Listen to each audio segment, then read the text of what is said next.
Hello दोस्तों, स्वागत है GK Vikram study YouTube channel में आप सबका। दोस्तों, आज की इस जीके की क्लास में हमने आपके लिए टॉप 40 क्वेश्चन लेके आए दोस्तों जीके जिसका जो आपके सारे एग्जाम्स के लिए काफ़ी ही महत्वपूर्ण रहेगा। तो आप लोग इस वीडियो को पूरा ध्यान से देखिएगा और वीडियो पसंद आए तो लाइक कीजिएगा, दोस्तों के यहाँ ज़्यादा से ज़्यादा इस वीडियो को शेयर कीजिएगा। चलिए दोस्तों, आज का पहला प्रश्न है हमारा, भारत के द्वितीय प्रधानमंत्री कौन थे? देखिए, एग्जाम में ऐसे क्वेश्चनों को जो है बार बार पूछा जाता है, तो आप लोग इसे ध्यान से देखिएगा। भारत के द्वितीय प्रधानमंत्री कौन थे? लाल बहादुर शास्त्री जी। ऑप्शन सी होगा पहले क्वेश्चन का। अगला क्वेश्चन है, राज्यसभा का कार्यकाल कितने वर्षों का होता है? राज्यसभा का कार्यकाल ये कितने वर्षों का होता है? 6 वर्ष, 6 वर्ष का होगा कि ना दोस्तों। राज्यसभा का जो कार्यकाल है वो 6 वर्षों का होता है। याद रखिएगा, सेकेंड नंबर क्वेश्चन का आंसर क्या होगा? इसका ऑप्शन बी होगा। अगला क्वेश्चन है, डिस्कवरी ऑफ इंडिया किसने लिखी है? डिस्कवरी ऑफ इंडिया ये लिखे हैं किसने? जवाहरलाल नेहरू जी ने। ऑप्शन इसका ए राइट आंसर होगा। डिस्कवरी ऑफ इंडिया जो है जवाहरलाल नेहरू द्वारा लिखा गया है। अगला क्वेश्चन है, लोकमान्य के नाम से किसको जाना जाता है? लोकमान्य के नाम से कौन जो है प्रसिद्ध है? तो देखिए दोस्तों, आंसर इसका होगा ऑप्शन बी। बाल गंगाधर तिलक जी को जो है लोकमान्य के नाम से जानते हैं। अगला क्वेश्चन है कि दिल्ली से पहले भारत की राजधानी कौन सी थी? तो दिल्ली शहर से जो है पहले भारत की राजधानी कोलकाता शहर था, यानी कि ऑप्शन डी सही उत्तर होगा ये 5 नंबर क्वेश्चन का। चलिए, छठे नंबर प्रश्न है कि खालसा पंथ के संस्थापक कौन थे? खालसा पंथ के संस्थापक पूछा गया आपसे, तो गुरु गोविंद सिंह हो जाएगा, यानी कि ऑप्शन सी राइट आंसर होगा छठे नंबर प्रश्न का। चलिए दोस्तों, सारे क्वेश्चन इंपॉर्टेंट है क्योंकि हर एक एग्जाम में दोस्तों ऐसे ही क्वेश्चनों को पूछा जाता है, तो आप लोग जरूर इसे पूरा वॉच कीजिएगा। चौरा चौरी कांड हत्याकांड जो है कब हुआ था? तो चौरा चौरी हत्याकांड हुआ था 4 फरवरी 1922 में। याद रखिएगा, इस क्वेश्चन का आंसर ए होगा। 4 फरवरी 1922 में जो है ये चौरा चौरी हत्याकांड हुआ था। अगला क्वेश्चन है, काली मिट्टी का दूसरा नाम बताइए। काली मिट्टी का दूसरा नाम क्या था? रेगुर मिट्टी, यानी कि ऑप्शन बी। रेगुर मिट्टी जो है ये दोस्तों काली मिट्टी का दूसरा नाम कहलाता है, याद रखना है। अगला प्रश्न है, राष्ट्रीय खेल संस्थान कहाँ स्थित है? राष्ट्रीय खेल संस्थान कहाँ पर स्थित है? तो ये हो जाएगा दोस्तों पटियाला में। पटियाला में है ये राष्ट्रीय खेल संस्थान आपका स्थित है, याद रखना है, ये भी एग्जाम में पूछा गया प्रश्न है। चलिए, अगला क्वेश्चन है, विश्व का प्रथम वनडे द्वारा शतक लगाने वाला खिलाड़ी कौन है? तो विश्व का पूछा है कि प्रथम वनडे में जो है शतक लगाने वाला खिलाड़ी कौन है? रोहित शर्मा, सचिन तेंदुलकर, सौरव गांगुली या अजित अगरकर?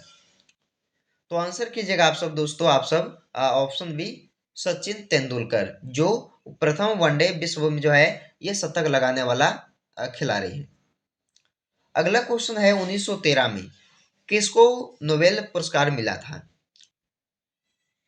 तो 1913 ईस्वी में जो है नोबेल पुरस्कार मिला था रविंद्रनाथ ठाकुर जी को। ऑप्शन ए सही होगा। अगला प्रश्न है, प्रथम मिस वर्ल्ड कौन बनी थी? प्रथम मिस वर्ल्ड कौन बनी थी? रीता फारिया, यानी कि ऑप्शन सी राइट आंसर इसका हो जाएगा। चलिए दोस्तों, अगला क्वेश्चन है, दोस्तों अगर आप सबको ये वीडियो जो है पसंद आ रहा होगा तो इस वीडियो को आप लोग जरूर लाइक कीजिएगा और दोस्तों को जरूर शेयर कीजिएगा। ओके, चलिए अगला प्रश्न है, गोवा की राजधानी पणजी किस नदी के तट पर बसा है?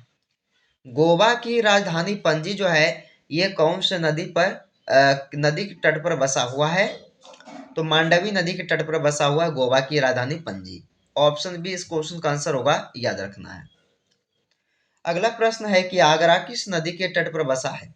यह दोस्तों आपके लिए इंपॉर्टेंट क्वेश्चन है, याद आप लोग जरूर इसे रखिएगा कि आगरा शहर जो है ये यमुना नदी के तट पर बसा हुआ, यमुना नदी के तट पर जो है बसा हुआ है आगरा शहर। अगला क्वेश्चन है, भारत की पहली महिला राज्यपाल कौन बनी है? भारत की पहली महिला राज्यपाल कौन बनी है? सरोजिनी नायडू, यानी कि आंसर बी होगा। दोस्तों कि विश्व का सबसे अधिक वर्षा वाला स्थान बताइए कौन सा होगा?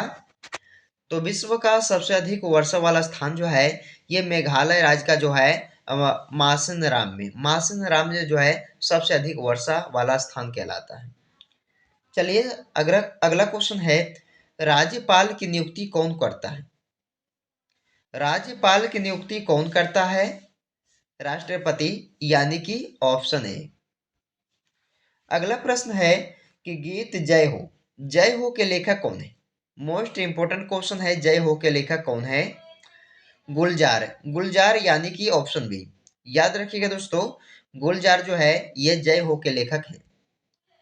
अगला क्वेश्चन है, कौन सा शहर गंगा नदी के किनारे बसा हुआ है यानी कि स्थित है? तो कौन सा शहर गंगा नदी के किनारे बसा हुआ है? तो याद रखिएगा कानपुर शहर, यानी कि ऑप्शन ए राइट आंसर इसका हो जाएगा। अगला प्रश्न है कि जिम कॉर्बेट नेशनल पार्क कहाँ पर स्थित है? तो जिम कॉर्बेट नेशनल पार्क जो है ये आप सभी का हो जाएगा उत्तराखंड राज्य में, यानी कि ऑप्शन बी सही होगा। चलिए दोस्तों 21 नंबर प्रश्न है कि प्रधानमंत्री बनने के लिए न्यूनतम आयु कितनी होनी चाहिए? तो प्रधानमंत्री बनने के लिए जो है न्यूनतम आयु 25 वर्ष यानी कि 25 ईयर होना चाहिए दोस्तों, याद रखिएगा प्रधानमंत्री बनने के लिए। अगला प्रश्न है, विश्व स्वास्थ्य दिवस कब मनाया जाता है? विश्व स्वास्थ्य दिवस को मनाते हैं कब? देखिए 7 अप्रैल को दोस्तों। तो स्वास्थ्य दिवस जो है ये 7 अप्रैल को मनाया जाता है, ऑप्शन सी सही हो जाएगा। अगला क्वेश्चन है, नर्मदा नदी का उद्गम स्थल कौन सा है? नर्मदा नदी का उद्गम स्थल कौन सा होगा? अमरकंटक की पहाड़ियां, यानी कि ऑप्शन डी सही होगा। ये 23 नंबर प्रश्न का कि नर्मदा नदी का जो उद्गम स्थल है वो होगा अमरकंटक की पहाड़ियां। चलिए आगे बढ़ते हैं। भारत की पहली भूमिगत मेट्रो ट्रेन कहाँ चली थी? देखिए ये इंपॉर्टेंट क्वेश्चन है, याद रखिएगा कि भारत की पहली भूमिगत मेट्रो ट्रेन जो चली थी वो कोलकाता शहर में चलाया गया था इसे, ऑप्शन डी सही हो जाएगा। अगला प्रश्न है, मणिपुर की राजधानी क्या है? दोस्तों अगर पता है तो कमेंट कीजिए आप सब कि मणिपुर की राजधानी जो है वो होगा इम्फाल, यानी कि ऑप्शन डी, याद रखना है। अगला प्रश्न है, प्रधानमंत्री की नियुक्ति कौन करता है? प्रधानमंत्री की नियुक्ति कौन करता है? राष्ट्रपति जी, राष्ट्रपति हो जाएंगे दोस्तों जो प्रधानमंत्री की जो है नियुक्ति करते हैं। तो दोस्तों आप सब बताइएगा कमेंट करके कि जो वर्तमान में राष्ट्रपति हैं वो कौन है, कमेंट करके आप सब जरूर बताइएगा। अगला क्वेश्चन है, अंग्रेज भारत कब आए थे? देखिए अंग्रेज जो है भारत आए थे 1600 ईस्वी में, 1600 ईसा पूर्व में जो है ये अंग्रेज भारत आए थे, ऑप्शन डी सही हो जाएगा। अगला क्वेश्चन है, भारत की सबसे बड़ी नदी कौन सी है? बताइए। तो भारत की सबसे बड़ी नदी कौन सा होगा? हमारा गंगा नदी। गंगा नदी जो है भारत की सबसे बड़ी नदी है, ऑप्शन ए सही हो जाएगा। अगला प्रश्न है, भारत का सर्वोच्च वीरता पुरस्कार कौन सा है?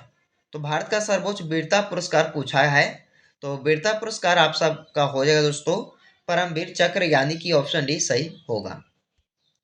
अगला प्रश्न है, निम्न में से ताजमहल कहाँ पर स्थित है? निम्न में से ताजमहल जो है ये कहाँ पर स्थित है? आगरा शहर, यानी कि ऑप्शन ए। ये भी आपके लिए इंपॉर्टेंट क्वेश्चन है, इसे जो है आप लोग जरूर याद रखिएगा कि ताजमहल जो है कहाँ पर है, आगरा में होगा। अगला प्रश्न है, कर्नाटक की भाषा क्या है? कर्नाटक राज्य की जो भाषा है वो होगा कन्नड़। कन्नड़ भाषा जो है कर्नाटक की है। अगला क्वेश्चन है कि विश्व में सबसे ज्यादा आबादी वाला देश कौन सा है? तो विश्व में सबसे ज्यादा आबादी वाला देश कहलाएगा चीन देश। दोस्तों चीन देश, यानी कि ऑप्शन बी इसका सही हो जाएगा। अगला क्वेश्चन है मोहन बागान किस खेल से संबंधित है? मोहन बागान जो है ये किस खेल से संबंधित है? फुटबॉल खेल, यानी कि ऑप्शन इसका ए सही हो जाएगा। अगला क्वेश्चन है भारतीय राष्ट्रीय कांग्रेस की प्रथम महिला अध्यक्ष कौन बनी है? तो कौन थी दोस्तों महिला प्रथम अध्यक्ष ये भारतीय राष्ट्रीय कांग्रेस की? तो ये होगा एनी बेसेंट, यानी कि आंसर ए हो जाएगा। अगला क्वेश्चन है बहादुर शाह जफर कौन था? देखिए दोस्तों इंपॉर्टेंट क्वेश्चन है, बहादुर शाह जफर कौन था? कई वीडियो में हमने दोस्तों इस क्वेश्चन को करवा भी चुके हैं। तो बहादुर शाह जफर जो है ये अंतिम मुगल सम्राट था, यानी कि ऑप्शन ए सही हो जाएगा। अगला क्वेश्चन है राष्ट्रीय गीत वंदे मातरम के रचयिता कौन है? राष्ट्रीय गीत वंदे मातरम के रचयिता जो हैं वो कहलाएंगे आपका बंकिम चंद्र चटर्जी, यानी कि ऑप्शन सी, याद रखिएगा। अगला प्रश्न है कि हम्पी का रथ किस राज्य में है? किस राज्य में दोस्तों हम्पी का रथ है? ये होगा कर्नाटक राज्य, यानी कि ऑप्शन डी, याद रखिएगा कर्नाटक राज्य में दोस्तों ये हम्पी का रथ स्थित है। अगला प्रश्न है श्रवण बेलगोला किस धर्म से संबंधित है? श्रवण बेलगोला जो है ये दोस्तों आपका आएगा जैन धर्म से। जैन धर्म से संबंधित है श्रवण बेलगोला। चलिए इस क्वेश्चन का डी ऑप्शन सही करते हैं दोस्तों। 38 नंबर क्वेश्चन का डी हो जाएगा सही, याद रखना है।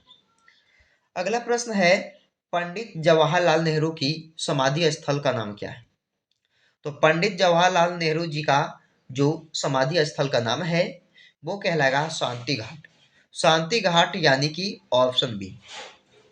अगला प्रश्न है जो कि दोस्तों इस वीडियो का अंतिम क्वेश्चन है, तो इसे आप लोग ध्यान से देखिएगा। लाल बहादुर शास्त्री जी का समाधि स्थल का नाम क्या है?